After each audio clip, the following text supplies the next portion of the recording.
Bonjour les amis, il est de retour sur les plateaux. On le revoit Patrick, pas Patrick Bruel, à qui il ressemble un petit peu par ailleurs, Patrick Pelloux, le médecin urgentiste, le syndicaliste des hôpitaux. Alors on va pas nier, il y a d'énormes problèmes dans les hôpitaux et notamment aux urgences, mais il n'est pas certain que cela, Patrick Pelloux, sur les plateaux de télévision, ait envie de les aborder et je conclurai là-dessus. Mais avant, juste Patrick Pelloux, on sent, c'est un acteur né, il fait son spectacle quand il est sur un plateau de télévision d'ailleurs. Il a déjà tourné plusieurs films. Tous les films où il tourne, il joue le rôle du médecin, donc son propre rôle. Et c'est vrai que c'est son théâtre. Et par ailleurs, il a le droit d'aimer ça, il n'y a pas de problème. Mais son meilleur rôle, ça a quand même été à l'époque de Charlie Hebdo. Encore que, non, faut quand même pas que j'oublie, on l'a connu en 2003 lors de l'affaire Mattei. Alors l'affaire Mattei, c'est pas une affaire de gangs, de mafia et tout, c'était la fameuse canicule des années 2003 où Patrick Pelloux s'est fait connaître en tant que médecin urgentiste en criant, en alarmant, à juste titre, il se passait des choses graves dans les hôpitaux, 15 000 morts, Mattei, alors un coup monté superbement bien avec les journalistes, Patrick Pelloux dans les hôpitaux, au secours, nos vieux morts, et Mattei qui est assez naïf en vacances pour se faire filmer en train d'arroser son jardin, cramé, fin de sa carrière politique. Alors la particularité quand même avec Patrick, c'est que manifestement il doit y avoir des problèmes dans les hôpitaux que quand c'est la droite qui est au pouvoir, là en 2003 c'était la droite, quand c'était Hollande de 2012 à 2017, il n'y avait plus de problème dans les hôpitaux, on ne l'entendait plus. Et même quand il a été décidé en 2016 qu'Hollande ne se présenterait pas à la présidentielle, il a pris la tête d'une campagne pour dire que le Hollande bashing, ça suffisait. C'est pour ça que la neutralité politique de Patrick, elle est sujette à caution. Donc je disais que c'était un acteur né et que son plus grand rôle, il l'avait eu lors de la dramatique affaire de Charlie Hebdo. Dramatique, naturellement, hommage à la mémoire de tous ceux qui ont été sauvagement massacrés, pas de problème. Mais Patrick, alors tout de suite, comment il a su se mettre en scène, énorme.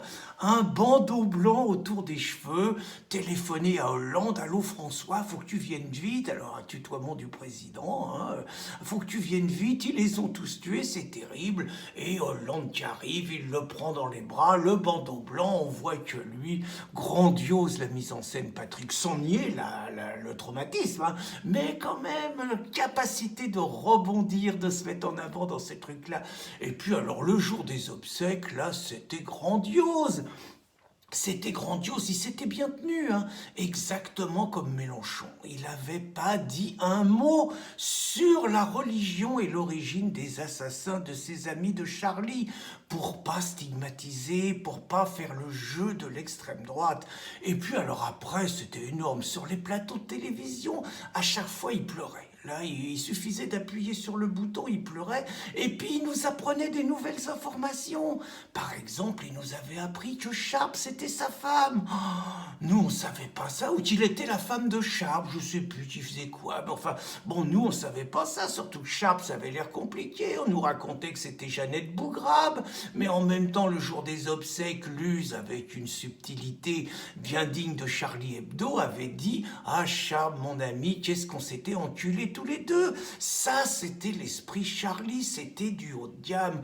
Donc on en apprenait tous les jours. Et puis malgré tout, ça a beau être un syndicaliste, ça a beau être les potes de Charlie, il y avait quand même les affaires dessous.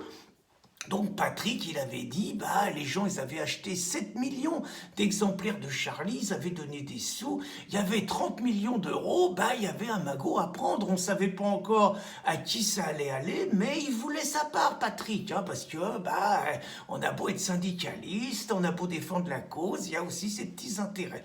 Puis il avait pris sa part, puis il était parti chez l'ennemi, il avait été chez Ciné. Pourquoi pas, hein, c'est la liberté de chaque salarié d'aller travailler où il veut. Mais enfin, c'est quand même un peu bizarre. Et puis, on le voyait plus, et maintenant que Macron est au pouvoir, donc il a défendu Hollande jusqu'au bout. Pourtant, je crois savoir que sous Hollande, les hôpitaux, les urgences, tout ça, ça s'est pas amélioré, mais là, on ne l'entendait plus, Patrick. Maintenant que c'est Macron, qui est sans doute un président de droite, on l'entend à nouveau, Patrick. Donc, et puis, il nous en a sorti des belles. Il a dit qu'il y avait de la violence, que la violence était quotidienne aux urgences. Alors moi j'avoue que c'est vrai, hein, moi j'ai constaté ça, mais c'est marrant, il n'a pas dit la réalité, Patrick, parce que il a osé dire la violence, les gens ils respectent plus rien, ils insultent les infirmières, ils cognent les urgentistes, et il a dit nous avons un peuple violent et irrespectueux. Alors c'est marrant, moi, parce que je vais des fois aux urgences dans les petits hôpitaux de province, je constate pas ce qui se passe à Paris. Et ce que Patrick oublie de dire quand même, c'est juste qu'il y a beaucoup des nouveaux venus, on va les appeler comme ça, qui viennent aux urgences parce que c'est gratuit, qu'il n'y a rien à faire et qui viennent aux urgences pour un rien et qu'ils n'ont pas forcément, ces gens-là, la civilité des Français d'origine. Ça, il ne le dit pas, Patrick. Il insulte notre peuple en disant que c'est nous qui sommes violents et irrespectueux. C'est la mère Michu qui est violente et irrespectueuse.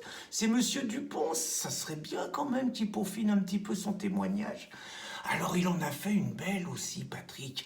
Il a été président du comité de soutien de Yann Brossa. Alors là, j'avoue, la schizophrénie, j'y comprends plus rien.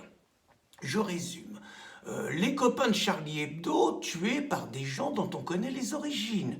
Les urgences, il se plaint qu'il y a de plus en plus de violence aux urgences, il n'est pas capable de dire qui provoque les violences alors que tout le monde le sait. Et il se met président d'un comité de soutien de Yann Brossa, qui est juste la personne, on va dire, qui est la plus conciliante avec la religion des nouveaux venus, et qui est la plus conciliante par rapport à une immigration de masse absolument sans limite, qui va naturellement provoquer des nouveaux Charlie Hebdo et des nouvelles violences à l'hôpital. Il ne dit évidemment pas un mot sur l'AME et les soins gratuits pour les nouveaux venus, qui accélèrent quand même un tout petit peu la mort de l'hôpital public, mais il est comme ça, Patrick. Par contre, alors il nous informe, parce qu'il y a toujours ce côté acteur, il nous informe d'une nouvelle qui, moi, me bouleverse. Il nous annonce sur un tweet qu'il est ravi, heureux que sa fille soit unie avec sa fiancée.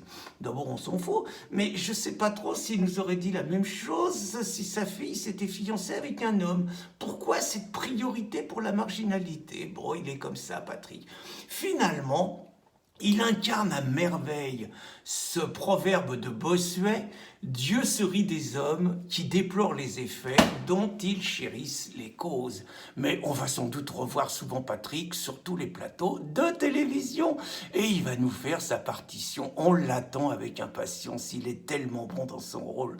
Bonne journée les amis.